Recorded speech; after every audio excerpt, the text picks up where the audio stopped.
This is campsite 1. Right here, the trail, and this is the campsite. Got a couple spots for your tent set up. Got your fire pit, bench.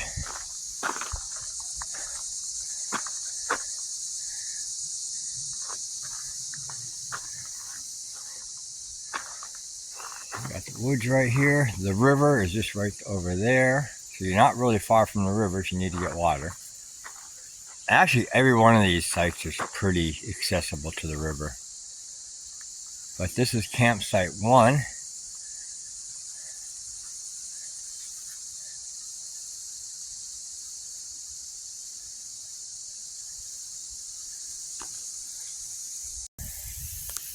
This is site 2. Again, you got 2 pads for tent.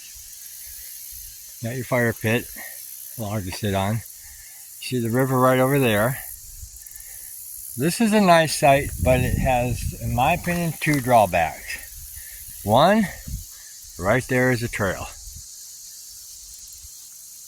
And it goes up there to the parking lot. So you really have no privacy at this one. And 2, which is pretty bad, as I said, the river's right there. When the river floods, this site is underwater.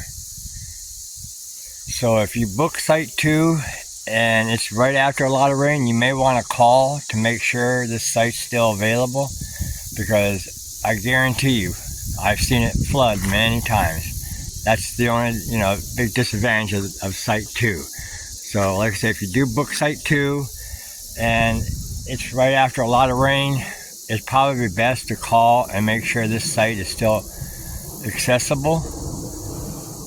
So that way you don't travel, especially if you're traveling a long distance, and then you get in here and you can't camp. So this is site 2. Now we're on to site 3. Okay, this little, I'll call it a roundabout, you can. This little intersection is site 3.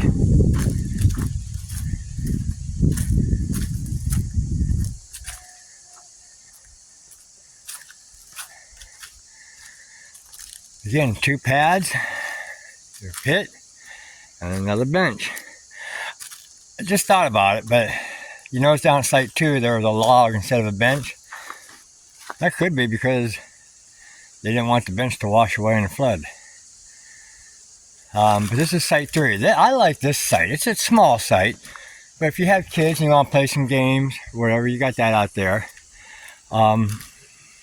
This is probably like my favorite site right here. It's just right up the hill from site 2. So this is site 3.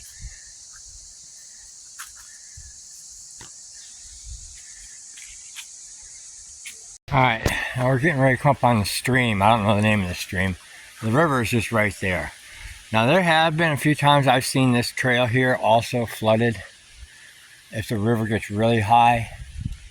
Let me explain a little bit about the sites, their location, and if you want to bring a kayak and do some kayaking while you're camping. Site 1, 2, and 3, which we've already seen, are north of this little stream right here. The parking lot you will park in, regardless of what site you use, you're going to park on the north end of the park, which is the north end of where we're at. So all this we've done already. Site 1 is the closest to the parking lot, and as you progress, it's numerically, it gets a little further. So site 1, 2, and 3 are north of this stream. Site 4 and 5 are over in the grassy area. It's still wooded, but I mean, it's more like a grass trail. There is a kayak launch spot on this end, and it is the closest to site 1, and it's close to the parking lot. If you have a kayak and you're coming to site 4 or 5, there's also a launch site over there. That you can access the launch site to launch your canoe or your kayak over from site 4 or 5. But you're parking down here. Now they may let you drive in over here, there is a access point over on the other side that you can get in to launch your canoes or kayaks. So they may let you pull in, or you can unload everything and then take your car over to the parking lot. So like I said, there is two kayak launch sites. Site 1 is closest to it, and then site 4 and 5 are both close. I've seen this stream, like, it's dead. Look at how dry it is right now. Originally, these stairs right here, these rocks, used to be the path to get across, and then they built that. I've seen this so flooded that the water, you see that little drop there? I've seen this so flooded that that drop is gone. The water is so high, it just roaring past all this. So they really didn't have much of a choice but to put this bridge in, because like I say, sometimes this is so flooded that you can't get in here. You can't pass it. But look at this thing, man. It is literally bone dry. Not a water, not a drop. I've never seen it this dry. Never. I've seen it low, but I've never seen it this dry. I just heard a frog, didn't see him though. But that's the river right there. And then that's the bridge you're gonna walk across if you're going to site 4 or 5, which I could just go that way, but we're gonna cross over the bridge. So we're gonna head on now to site 4 and 5. Okay, here's site 4. As I showed you on that map earlier, if you're going clockwise, which is this way, it showed on the map that site 4 is going to be on the river side, on your left. And I told you it's no longer there. It's now going to be on your right side, if you're going clockwise. See the deer back there?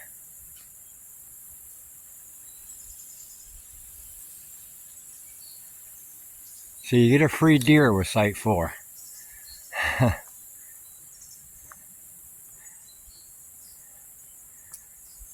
That's the only one? That's the only one I see. Site 4 also has 2 places for your tent. Oh, there's 2 deers. One going one way, one going the other way.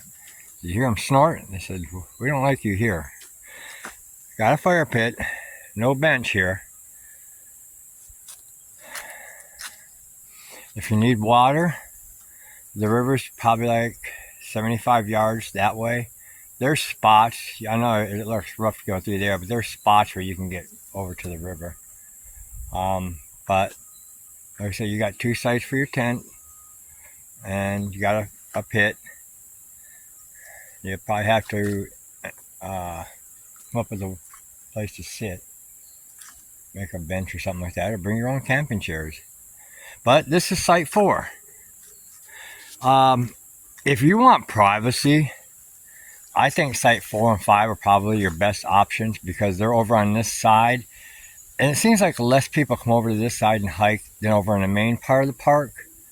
So site 4 and 5 would probably give you more privacy versus site 1, 2, and 3. You're probably going to see more people.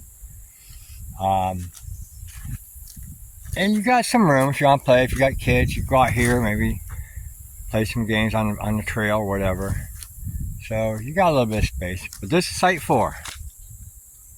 Okay, right there is site 4, just on your left as I walked out. And right there's the river. So you can actually, if you need to get to the river and get water or whatever, you just want to go down the river and play in the river, you can get it to it right here. And like I say, site 4 is right there, and river access right there.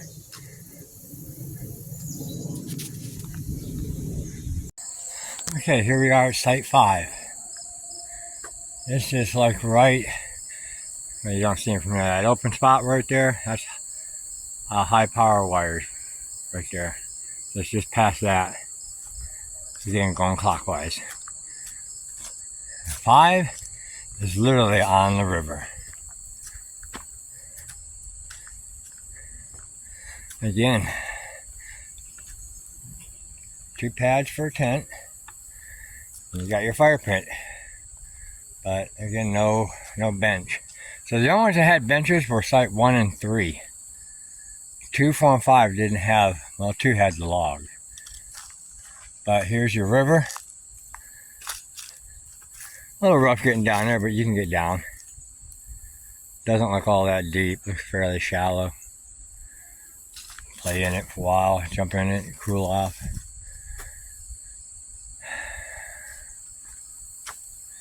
And truthfully, that tree and that tree there looks like maybe a nice little spot where you can put a hammock up at. Between those two trees right here. I really wasn't looking at the other ones and see what was good for hammocks. That one there just happened to catch my eye. I don't know why. But this is Site 5, and this is all 5 sites at Scioto Grove.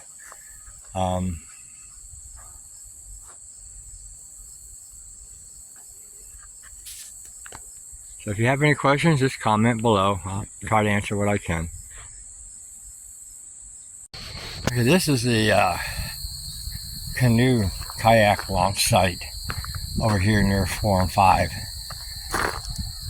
So it does have a parking lot. Like I say, you could probably come in here to unload your stuff if you have a kayak, so you don't have to carry it from all the way to the north parking lot. The road's just right up there. You can probably see traffic moving up there. That's where you come in. But you cannot park here overnight. You must park your car in the designated parking spot for campers at the north end of the park. You could get ticketed or even towed if you park over here for the night. I don't know. But you can probably come in and park here to unload your stuff if you don't want to carry a kayak and stuff all the way from the north end. And just go that way. That's the quickest way to 4 and 5. And after you get your stuff off, you can take your car back, put it in the truck parking lot, and hike back.